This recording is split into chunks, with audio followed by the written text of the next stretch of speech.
Okay guys, welcome back. As always, hope everybody's keeping well and doing the best. So I'm going to tie you two nymphs. So I'm just going to do this the way I done with the buzzers, just over over the one video, and then sure, look, you can fast forward through the dressings, do whatever you like to do, whatever you're happy with. So the first one that I'm going to tie is this is my Amber Nymph, and this is basically a take on Dr. Bell's Nymph from the 1920s. It would have been fished at Blagdon. Now it's a good wee fly all year round, but it does excel whenever there's a wee hatch of sage. So I just want to show you it. So the hook in the vise is a Kamasan B175 and size 10. So 10s and 12s have sort of way always worked well for me, but you tie it the size that you like. The thread that I'm going to use is the Textreme 80 in dark brown. So we'll just come in. I'm just going to start my thread off sort of way where I want my thorax, and then just work our thread back. And you're just dressing the thread with just dressing the hook, back past the point of the hook. Now the tail, you're looking some golden pheasant tail fibres. So just bringing up, I don't know, about a half a dozen or so. You're not going to tie a long tail in this. You just really want the tail. I just want the markings of it. You want the tail to be roughly the length of the body over the back. Just come around with a pinch and loop, and then work your thread back down the shank, tying everything in. Then we'll come in just to give us a measurement for our body and trim away the waist. Now the rib is this is a medium Opal mirage tinsel, and we'll offer this up and just catch it in with a couple of turns. Now what I like to do here is I like to colour the Opal mirage up rather than using straight through orange tinsel, and I'll tell you why. Because you still get the sheen of the mirage. Now colour in both sides, just don't colour in the underside that's going to touch the hook. And I'm just using this is just a Sharpie.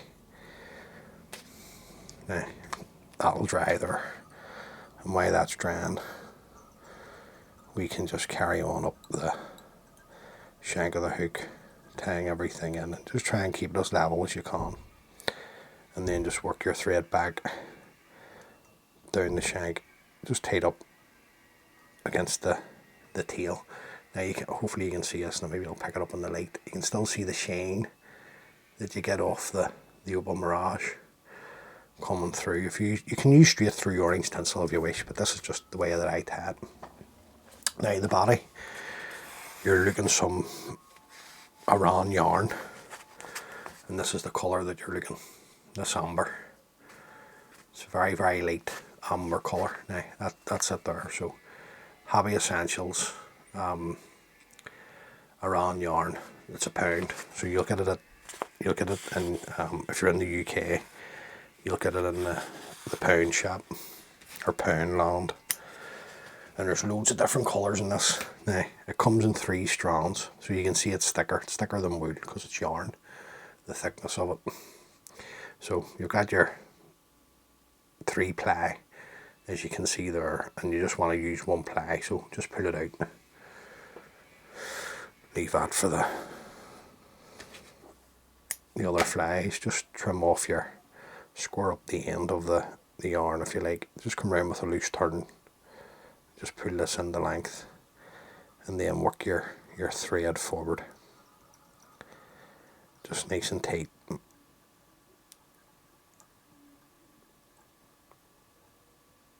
Up the length of the body. Now, best thing to do is to flatten the yarn out, and then just come up with overlapping turns of the yarn, just to build up your body, just trying to put the shape into it to that point there. Then just come around with your thread. A couple of turns catches that in for you. You don't need to be going nuts with thread turns. Then you're looking 3 or 4 turns of your Opal mirage. Now just come around Just space your turns out to that point there. Just carry your thread forward because the mirage is the weakest part of this fly. And then fold back your tinsel. Right, we'll get another fly to that, so just leave that to the side. And work our thread back up. And then back down again. Now, the thorax cover itself, just going to go back to our golden pheasant tail fibres. Now take a good pad off. You want a decent sized thorax cover on this. Yet again, I'm using the golden pheasant for the marking. It's the marking on the feathers that I'm looking. And then, just show you at the camera, just trim away the tips. Jeez, this Leon's going to kill me. So just trim away the tips and then just come around with a pinching loop. Just pull in the tips. Now at this point what you want to try and do is to flatten it out. Just come in with your thumb and just stretch the fibres out over the back of the body, and then work your thread back up tight. Just have a wee check. So we are tight up against it, and then I'm going to bring my thread back down, just tidying up, and then back sort of way just past midpoint in the thorax. Now the legs, you can use a burnt orange, dyed English partridge, or a dark brown dyed English partridge. That's up to you. So whatever you've got. If you don't have English partridge, just any wee small coloured feather.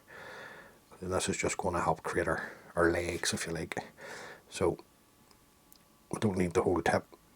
Just trim it away. Leave yourself a tag end to tie in.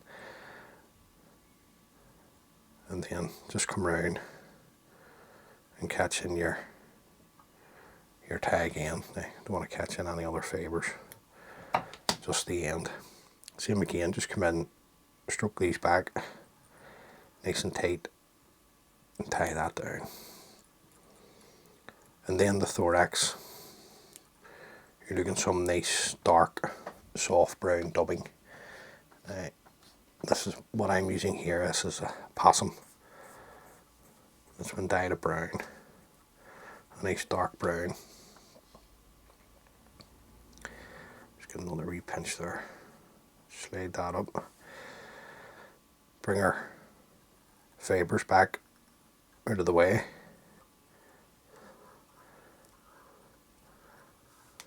Don't want to try not to catch any of the fibres, and if you do, don't worry. It's not the end of the world. Nobody's going to tail you off. And then just another wee pinch to finish off. Now, that opossum dubbing, it really does last for forever. Had that from basically Pussy was a kitten. Now, at this point, we're just going to bring over the partridge, and you just want to just separate the fibres. See the amount of legs that you want. Now, what I do is just to hold this to give me the tad in cleaner. Just strip off the fibres, hold the feather, come around with a pinching loop, a couple of tight turns. Now just forget everything else, just fold the stem back nice and tight, keeping your thread tight, and break away the stem. Now same again, just check before you bring over the thorax cover. And when you bring this over, come in and push down the fibres. Bring over your thorax cover. Follow this around with your thread. Keep it tight. Another few turns now. Just check. Make sure it's on top, which it is. Just keep tying down to the eye. And then fold this back. Because you want a decent size head on this nymph. Don't be shy with the head. There's times for tying nice neat heads on flies, and then there's times that you want to knock a bit of thread on, get yourself a good head. Clack the waist ends, trim those away. Now don't worry about don't try and cover up. See at the top here, you'll see where I've cut it. 100%, that'll be grand. The fish don't care. Then just come in and throw in a whip finish, just building the head up here another wee bit. Pull your thread tight, come in and trim away your tan thread. Now, that's my wee amber nymph, and that's just, like I say, it's based on Dr. Bale's pattern. Now, first coat onto the head, we drop a super glue, and this is what's good about fly tan. You can take these well-known patterns that have worked for decades, and now with the new materials that we have in 2024, you can not make them better, but tie them to suit yourself, because there's really nothing that ever really beats an original. Now, then just clean out the eye. Now once that's dried, I'll hit the head with a wee coat of varnish just to seal up the glue. But there you go, guys. So that's the first nymph. And the next wee nymph I'm going to tie you, I really tied it for the mayfly, but it's another good all rounder, and I'll show you it next. I'll get tidied up here a wee bit first. Okay folks, nymph number 2. So same again, hook in the vise, Kamasan B175 in size 10, 10s and 12s, maybe even a 14 for this wee nymph in smaller still waters, but up to you the size you want to tie and where you fish. The thread we're going to use is the Textreme 80 in light brown. Now if you don't have any light brown thread, camel uni thread will give you the same colour that you need. Now trim away our waist tag of thread. The tail on the wee fly is some cock pheasant fibres. This has been dyed a golden olive.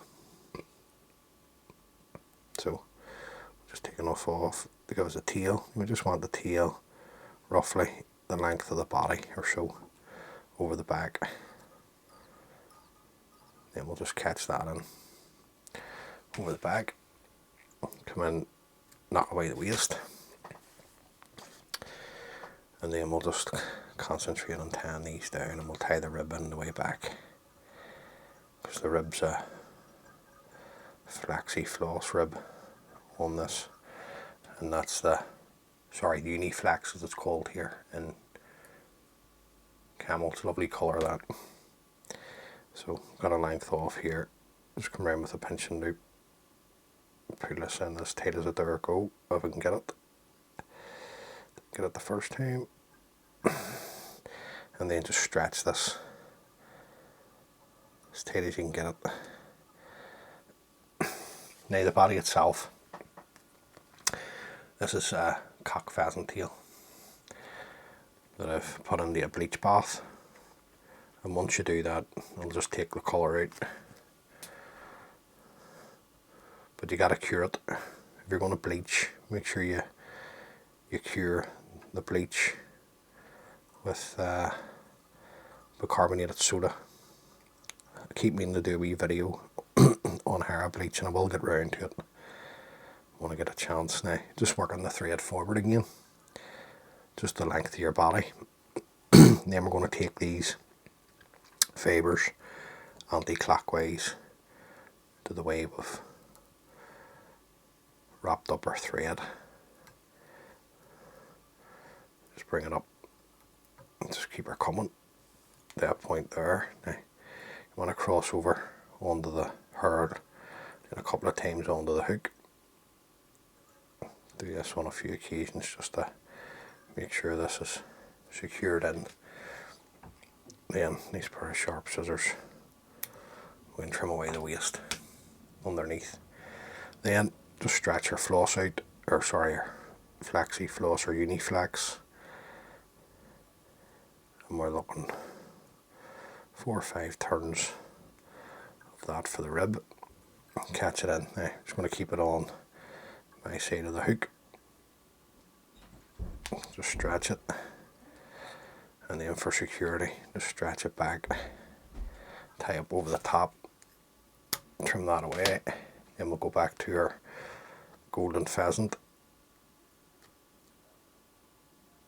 sorry, mixed up there.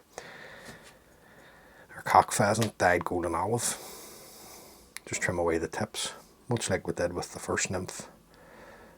And then just come around and pull them in as tight as you dare go. Now, same again, just try and sort of way, come in with your thumb and spread the fibres over the back of the shank of the hook. Then just have a wee check, see where you are. And that's all good. Now you can tie this without legs, but I'm just going to put legs on to show you. And you're just looking some English partridge, dyed a fiery brown. Now people are asking me where I'm getting the English partridge from. These were already dyed, so this is the fiery brown colour. These were already dyed from, I get them from vineyards. So just strip away the rubbish from the bottom. We'll just stroke back the fibres to reveal the tip. And same again, guys, we'll just cut this off. Give yourself enough to sort of way tie in. Offer this to the hook, just come round with a loose turn and then bring it up on top. Any of the wee fibres, just bring those back and just tie this in nice and securely and back up into position. Now the dubbing, you're looking some brown with a touch of orange, so we'll just take it and then we'll just mix it. Now if I was doing a batch of a dozen of these or so, I've already mixed this in a coffee grinder. Just, you're not trying to rip or pull the fibres apart, just separate them, bring them back and just mix it up to the consistency that you want to see. Right. Well, plenty for me there. Take a pinch, knock it on, slide it up, the fibres back out of the way. We'll start our thorax. And the orange comes through when the flies had a wee swim. Now size 12s are good for the river on this wee pattern. So tie a few up if you're into your river angling. Then we'll bring across our partridge and just get the amount of legs that you want on each side. Strip away the remaining fibres. Just try and keep it centre. Do the best you can. Just come round, a couple of tight turns, fold the stem back nice and tight with a thread over the top of the stem. Keeping the stem tight, you can break that away. Now, just gotta separate these. Make sure they're separated. And then push down with the fibres. Bring over your thorax cover. Come over with your thread. Just make sure it's the thorax cover's centered. Tie down to the eye of the hook. Fold back the excess of the cock pheasant fibres. And then just build up your head. And this helps you build up your head too. Just make it a wee bit thicker. Don't be shy with the size of the head on the fly, on a nymph. Never too shy with that. Like I said before, there's times when you want wee neat heads. Then just come in, trim away the waist. Get rid of that. And then we'll just come in and throw in our standard whip finish. Pull the thread tight and we'll trim away our tying thread. First coat onto the head, as always, we drop a super glue. Just be careful not to touch the dubbing.